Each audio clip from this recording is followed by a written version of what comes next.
hom 'n lofoffer gee vanaand in hierdie plek? Hy verdien alle lof en alle eer. Amen, amen. Amen, wat 'n voorreg om in die huis van die Here te kan wees en sy naam vrylik aan te roep. Amen, jy kan jou sitplek neem. Dankie aan ons aanbiddingsspan. Ons is besig met 'n reeks genaamd Sondagskool. Nou kan ek net vinnig sien met 'n wys van hande, wie het daai eerste liedjie geken wat ons gesing het vanaand? Is daar, okay, is daarom van julle. Ons het daar 'n bietjie onsekerheid gehad.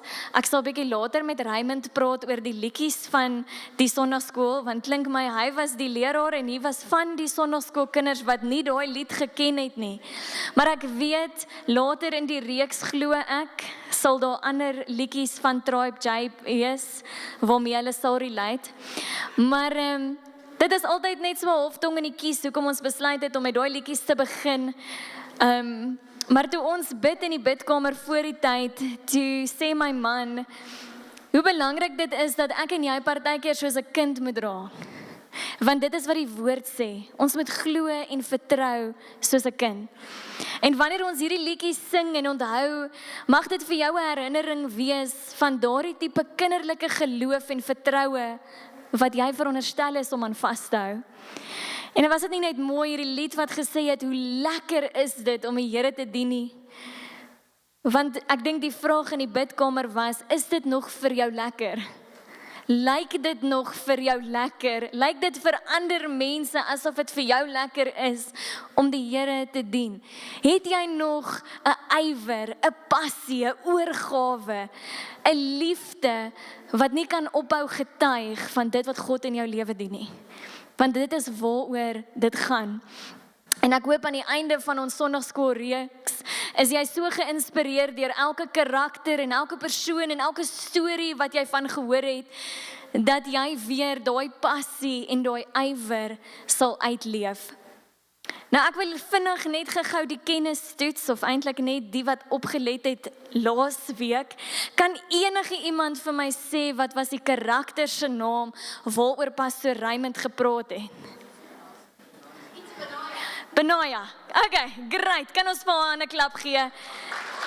Iemand het geluister. En dan gaan ek nou nog 'n vraag vra. Hy het 3 belangrike dinge genoem uit daardie storie. Kan jy enige van daai 3 dinge onthou? 'n Plek? Yes.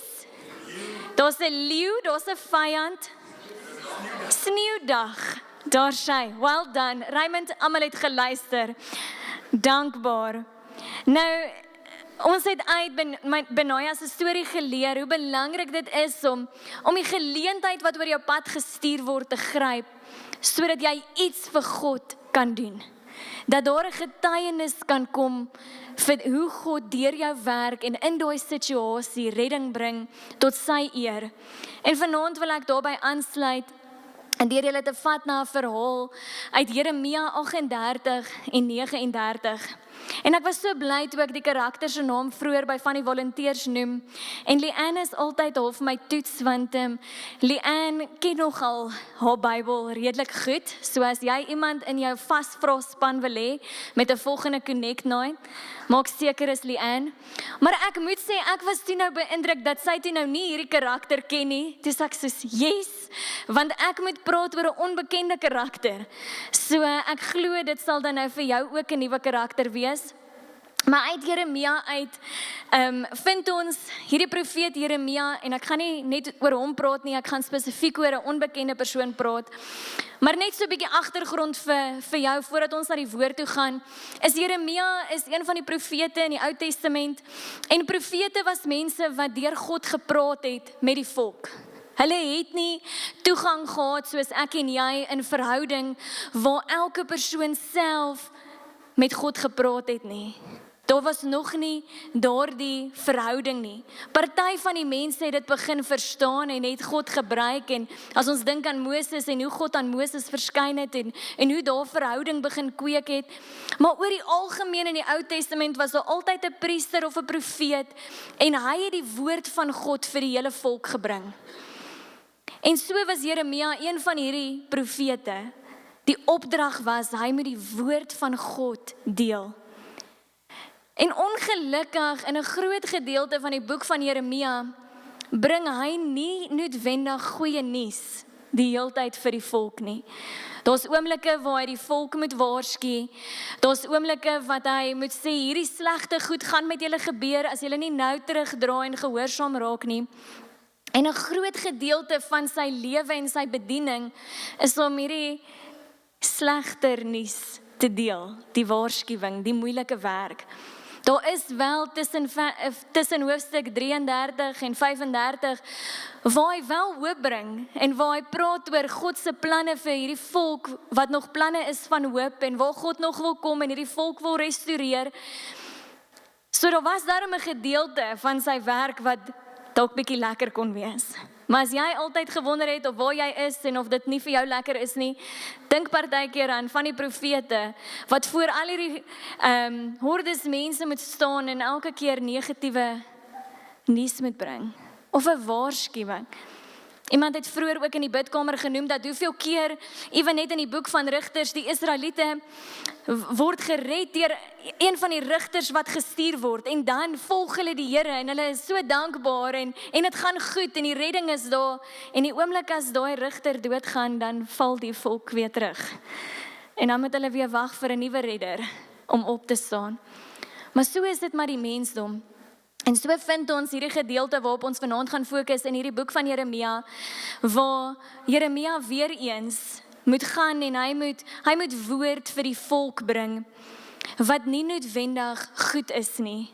Hy begin hier vanaf vers 4 en 5 waar hy praat met die volk en hy sê dat dit is tyd dat ons, die volk van Juda, ons moet oorgee in die hand van Babylon.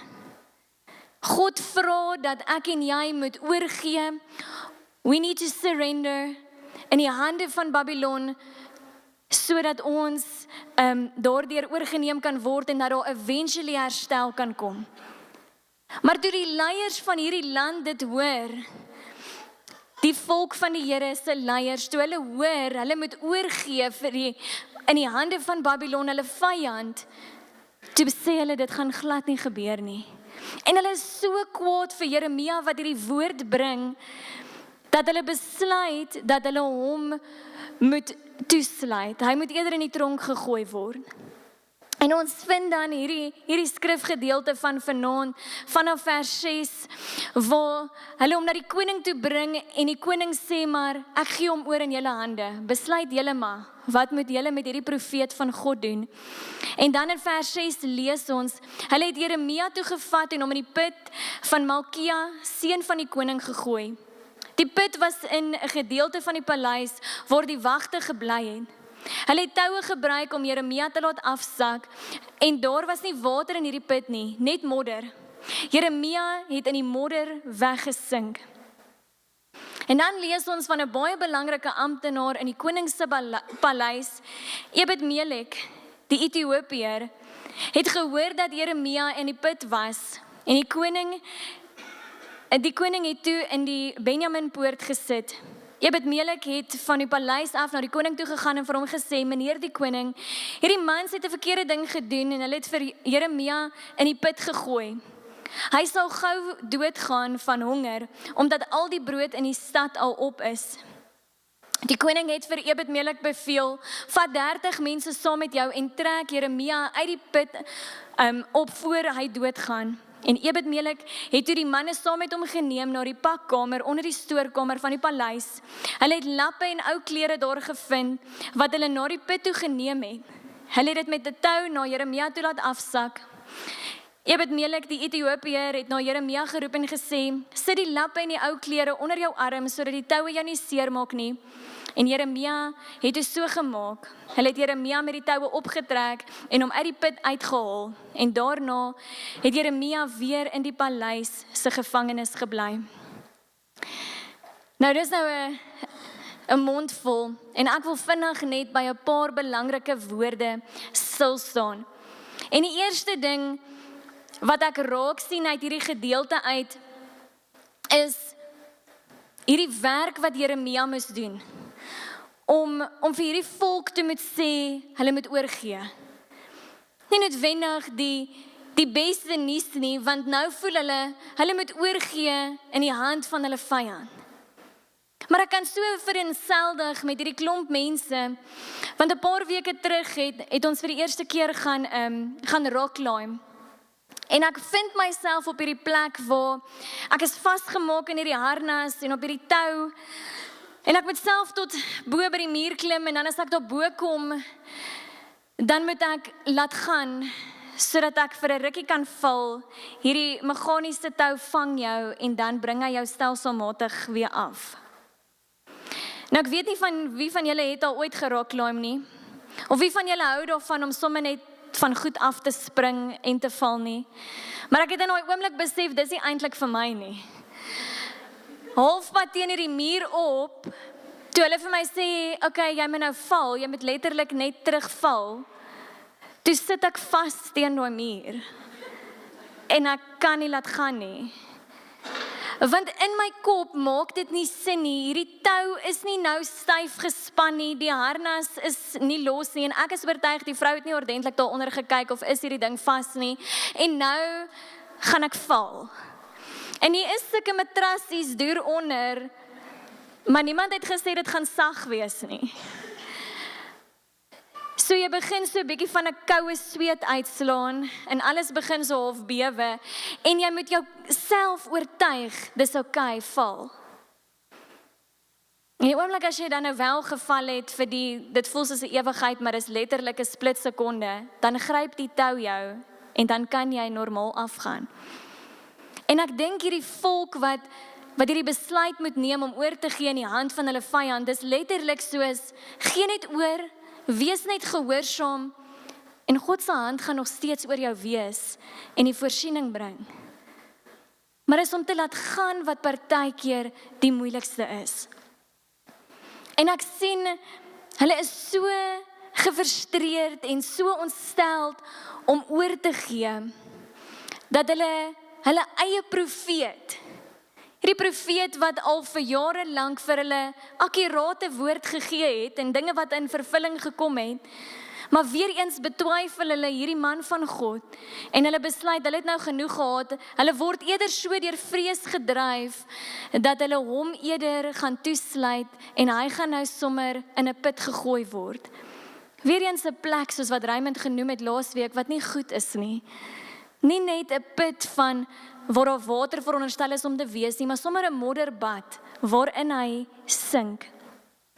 En toe ek hierdie prentjie sien van hierdie modderbad, toe kom dit by my op dat baie keer word ek en jy ook in 'n situasie of in 'n plek gevind wat nie vir ons lekker is nie, wat ongemaklik is, wat dalk voel soos 'n bad van modder, 'n plek van verwerping. Ek is seker dis wat Jeremia ervaar het. 'n plek van teenkanting, 'n plek wat nie noodwendig applaus gekry het vir die werk wat hy gedoen het nie. 'n plek wat hom eintlik half isoleer en hom wegskuif van die samelewing. En ek kan net dink hoe gedemotiveerd is hy in hierdie plek. Maar tog ongeag of dit 'n goeie of 'n slegte plek was, dis in hierdie plek waar hy homself bevind, wat die Here gebruik iemand anders vir 'n geleentheid om iets in sy koninkryk te kom doen. So terwille van sy seer en sy ongemak, het iemand anders die geleentheid om 'n getuienis te beleef. En ek wonder partykeer of ek en jy nie ook onsself in situasies bevind, wat dalk vir jou ongemaklik en seer en iets is wat jy dalk nie verstaan nie, maar hoe die Here daardie geleentheid wil gebruik vir die opbou van sy koninkryk.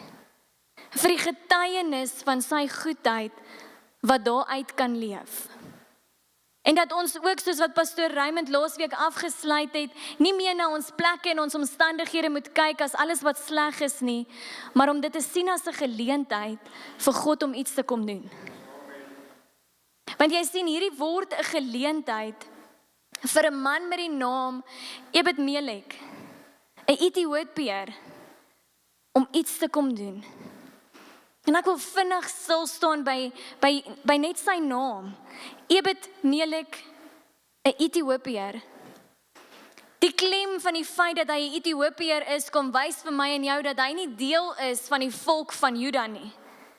Dit beteken dat hy's nie 'n priester of 'n koning of 'n geloofsman van dieselfde God as wat hulle eintlik dien nie. Hierdie is 'n buitestander, 'n vreemdeling, wat ook al 'n ontmoeting met God gehad het. Wat na hierdie situasie kyk en wat hoor, hier's onregverdigheid. Die manier hoe hierdie volk met hulle profeet werk, is nie reg nie. En dan kom hierdie buitestander, hierdie Ethiopiër, en hy besluit, hy gaan opstaan vir dit wat reg is.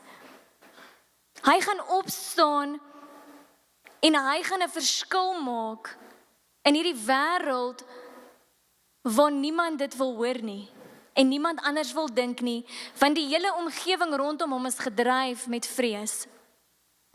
As jy gaan kyk na die betekenis van Ebed-Melek, dan beteken dit 'n dienaar van die koning. Sy naam word opgebreek in 2 woorde, dienaar van die koning. En is vir my so mooi dat dit nie net sy fisiese werk is as dienskneg in die paleis nie, maar dat hy ook 'n dienskneg raak van die allerhoogste koning. Dat hy op die regte tyd in daardie paleis geplaas is, om te hoor van Jeremia, om te hoor van hierdie situasie, en sodat hy die een kan wees as buitestander, om die hoop te bring in hierdie omstandigheid. Die Here gebruik hom bonatuurlik. Hy's nie net die buitestander nie, hy's nie net hierdie dienskneg, hy besluit ook dat hy nie gaan wag totdat die koning terugkom na die paleis toe en dan 'n gesprek met hom gaan hê. Hy sê die oomblik wat hy hoor, daardie skrifgedeelte sê terwyl die koning by die Benjaminpoort sit, terwyl hy besig is met sy daaglikse werk, terwyl hy besig is om sake aan te hoor en 'n koning te wees, besluit Ebed-Melek, hy gaan nou hierdie ongeregtigheid aanspreek. Wat dit ook beteken is, hy gaan nou by die heksepoort gaan staan, wat beteken, daar's waarskynlik skare, wat nou sy storie moet aanhoor. Sy ongelukkigheid wat hy nou gaan voice, daar's nog mense wat dit kan teenstaan. Daar's ander mense wat waarskynlik nie saam met hom gaan stem nie. Omdat hy teen die koning se wil optree, kan hy waarskynlik doodgemaak word. Hulle sê in die eerste skrifgedeelte, hy het 'n belangrike posisie in die paleis. Die feit dat hy heeltemal buite protokol optree, beteken sy werk is ewen in gedrang. Maar hierdie buitestander met die naam dienskneg van die koning besluit, ongeag my titel, ongeag my veiligheid en my sekuriteit, gaan ek doen wat reg is. En wanneer hy dan die koning aanspreek, sien ons dat daar al klaar guns is wanneer hy met die koning praat. Die koning stry nie met hom nie. Die koning besluit nie om hom ook in die tronk te gooi nie. Inteendeel sê die koning vir hom, vat 30 mans saam met jou en gaan haal vir Jeremia uit die put uit. Nou ek is 30 hierdie jaar, so toe ek hierdie lees, toe wou ek graag weet wat beteken 30 in die woord van God. Wat is die significance van hoekom daar spesifiek 30 mans gestuur is saam met Ebed-Melek? En ons lees dat 30 'n simboliek is van 'n roeping, van volwassenheid en van the preparation required for a significant divine mission. Jy sal onthou dat Jesus 30 was toe sy bediening begin het. As jy mooi onthou in die Ou Testament, sal jy onthou dat Dawid ook 30 was toe hy die koning geword het. Josef was ook 30 jaar oud toe hy uiteindelik opgelig was en uit die tronk uitgekom het. Daar's iets wat gebeur op 30. Baie keer kyk ons net na nommers in die Bybel en ons dink is insignificant, maar ek sien dat daar's 'n divine mission vir Ebed-Melek, vir hierdie dag, 'n roeping, wat net hy kon doen, omdat hy as buitestander bereid was om op te staan teen ongeregtigheid. Hy was bereid om gehoorsaam te wees, en dis asof die Here dit so net half, so saggies kom confirm. Net bevestig, jy's geroep vir hierdie, ek stuur 30 mans saam met jou. En dan die laaste ding wat vir my so mooi was, van Ebed-Melek se verhaal is die feit dat hy by Jeremia kom, en terwyl hulle met die 30 mans afbeweeg, stop hy eers, en hy kry lappe. Want saam met hierdie lappe en ou klere, stuur hy dit af vir Jeremia met die toue, en hy sê, sit dit onder jou, bind dit vas, sodat die toue jou nie skaaf en skuur nie, dat dit jou nie seer maak nie. Jy sien, hierdie is nie net 'n man wat net gefokus is op die roeping en die werk wat voltooi moet word nie. Daar's 'n dieper liefde vir mense. Want jy sien, ek en jy is nie net geroep om sekere dinge aan te spreek, en nie net op te staan en om braaf te wees in omstandighede wat dalk teen jou beginsels is nie. Maar ons is geroep om wat ook al ons moet sê en wat ook al ons moet doen, in liefde te doen. Wanneer ons goed adresseer, wanneer ons goed konfronteer, doen ons dit in liefde, sodat mense altyd God se hart vir hulle lewe kan raak sien. En in hierdie situasie sien ons dat dis presies wat Ebed-Melek doen. As hierdie buitestander is hy bereid om op te staan teen dit wat verkeerd is, reguit na die koning toe te gaan, ongeag wat se tyd van die dag het is. Hy gaan dit nou adresseer. Maar hy doen dit ook in liefde. Hy kry 'n bevestiging van God af, met die feit dat daar 30 man saamgaan, sy roeping is bevestig. Ook omdat hy die guns in daai oomblik ervaar het, en niemand hom probeer doodmaak, of sy werk wegneem nie. Hy gaan aan met sy lewe hierna. Jeremia is verder net in gevangenis. Maar hy is bereid om die regte ding te doen in liefde. En dan lees ons, die res van daai hoofstuk gaan dan eintlik aan. Hulle praat dan van die res van die mense in die land, hulle praat van die situasie, hulle praat van dinge wat dan gebeur het. Hulle noem eintlik nie weer vir Ebed-Melek nie. Hy was eintlik net half hierdie vinnige karakter wat gemention is. Maar dan sien ons in hoofstuk 39 hoe God nie van hom vergeet nie. Want ons sien in vers 16 waar God met Jeremia praat, en dan sê God vir hom, terwyl Jeremia nog in die tronk was, sê die Here vir hom, sê vir Ebed-Melek wat uit Afrika kom, die Here wat die God van Israel is en wat sterker as alles en almal is. Ek sal alles met Jerusalem laat doen wat ek gedreig het om te doen. Vir die stad wag daar nie goeie dinge nie, maar baie slegte dinge gaan gebeur. As die tyd kom, sal jy dit sien. Maar jy kan gerus wees. Ek sal jou red uit die hande van die mense vir wie jy so bang is, omdat jy my vertrou het. Ek sal jou lewe spaar. Jy sal nie in 'n geveg doodgaan nie. Ek sal sorg dat jy veilig is. Dit is wat die Here sê sal gebeur. Hierdie insignificant character, wat ons partykeer mislees, want dit is net iemand wat die profeet gehelp het uit die modderbad uit. Hy is nog steeds miskien toegesluit, Jeremia was nog steeds in die tronk. Maar hierdie ou wat uit sy pad uitgegaan het, nie vir sy eie mense en vir sy eie volk nie, maar vir die volk van God, vir 'n man van God, besluit hy, ek staan op en ek praat die waarheid. Ek praat teen ongeregtigheid. Ek doen dit in liefde. Daai oomblik, daai 3-4 verse van gehoorsaamheid, maak dat die Here hom red, wanneer 'n hele volk teen gronde gaan. Want God is 'n waarmaker van sy woord. En as hy gesê het, my hand is oor jou en ek beskerm jou, dan sal dit so wees. My aanmoediging vir jou, vir die res van hierdie week, is dat jy sal onthou watse beloftes die Here aan jou gemaak het. En dat jy aan sy goedheid en aan sy liefde sal vashou. Maar dat jy hom sal eer deur jou gehoorsaamheid en wat jy hierdie week moet doen. Dat wanneer jy in plekke geplaas word, wanneer daar omstandighede en situasies is waar jy weet, jy nou iets moet sê, jy anderste moet dink, of jy miskien moet wegloop, dat jy gehoorsaam sal wees aan die stem van God.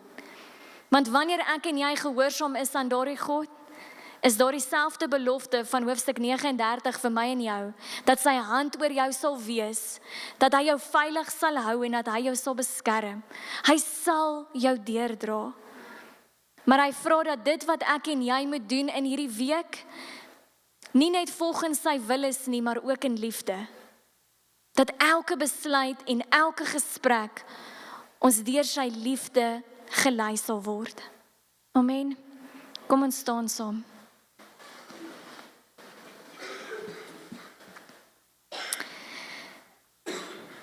Here, ek wil U loof en prys vanaand vir U woord. Here, dankie dat U woord lewend is. Dankie dat U woord nog steeds relevant is vir ons tot vandag. Here, dankie dat ons uit stories soos Jeremia en Ebed-Melek kan leer vanaand. Here, maar mag U ons help dat wanneer ons hier uitstap vanaand, dat ons ook 'n dienskneg van die Allerhoogste Koning sal wees. Dat ons lewe en ons woorde getuienis sal wees van U liefde en van U geregtigheid.